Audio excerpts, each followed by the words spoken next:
Today, we're talking about the strategy behind the 3.5 million files the DOJ dropped online. They only released half of the files 6 weeks late, and Pam Bondi said the delay was about protecting survivors. Then, they released the survivors' names while hiding the perpetrators.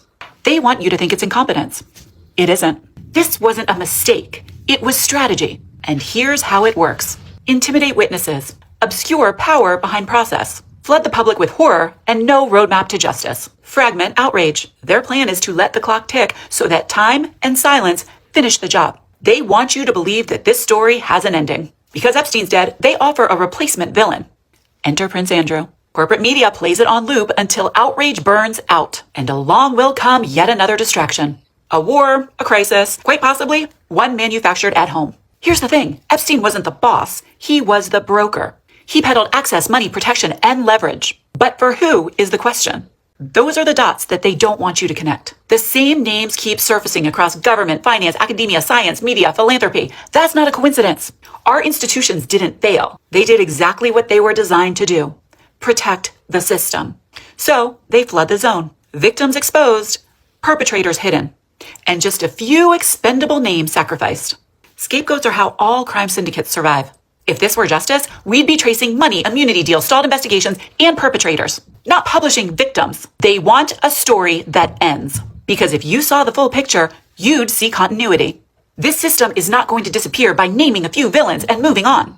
Where we need to focus is on the 3 million privileged files carved out with surgical precision. That's what they want you to skim past. Because if what they released is this grotesque, just imagine what they withheld. Todd Blanche said that no more files will be released due to an active investigation, despite putting out a statement last July saying that he closed the investigation and that there was no client list. It's important to note that the original dump included claims against Dumpy pre-labeled by the DOJ as non-credible. Then they were deleted.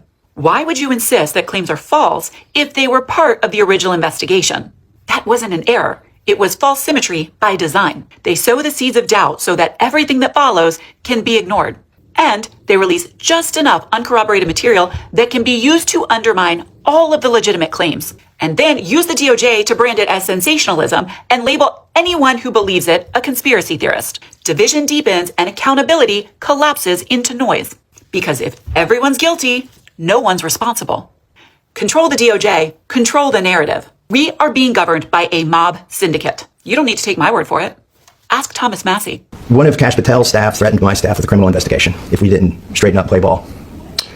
I was going to ask you about that, but since you brought it up, I'm bringing it up. Okay, you brought it up. And so, like a criminal investigation having nothing to do, he said it was going to be a fraud. We're going to investigate one of your staff for fraud. And he told another one of my staff this. If you guys don't straighten up, if you want to play hardball, if this is how you want to play it or something like that, this member of your staff is going to get criminally investigated for fraud.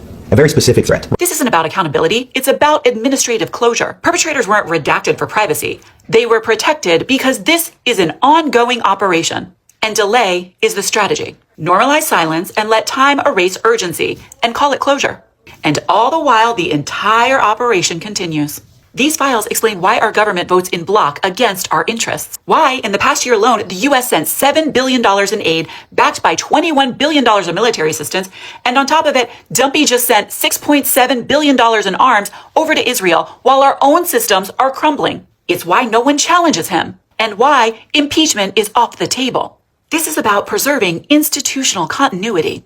The goal isn't just protecting Trump. It's protecting the system that allowed Epstein to operate under administrations, agencies, and borders. You should be furious. Joe Biden and Merrick Garland sat on these for years. Congress has seen all the files and remains silent. And of course, our corrupt media barely touches it. Ask yourself why. Because they're all in on it. They are all compromised. And they know that collective silence makes coming forward even more dangerous than staying quiet. Once you see the pattern, you can't unsee it. So the question is simple. What are we going to do about it? Keep talking about the files. Share this video and every video on them. Do not let them disappear. Call your representatives and demand impeachment and removal. Tell them that silence on the Epstein files equals guilt. Put it on the public record. I'll put a script in the comments. We will remember who stayed quiet. Withhold your economic power. Reduce reliance on these corporations that fund and protect this system. Buy food and medicine only. And shop local when you can. Build community. Support mutual aid. Speak up. And show up for marches and protests. Power doesn't give itself up quietly. The only way out is through. Love your people, protect your neighbors. Let's go.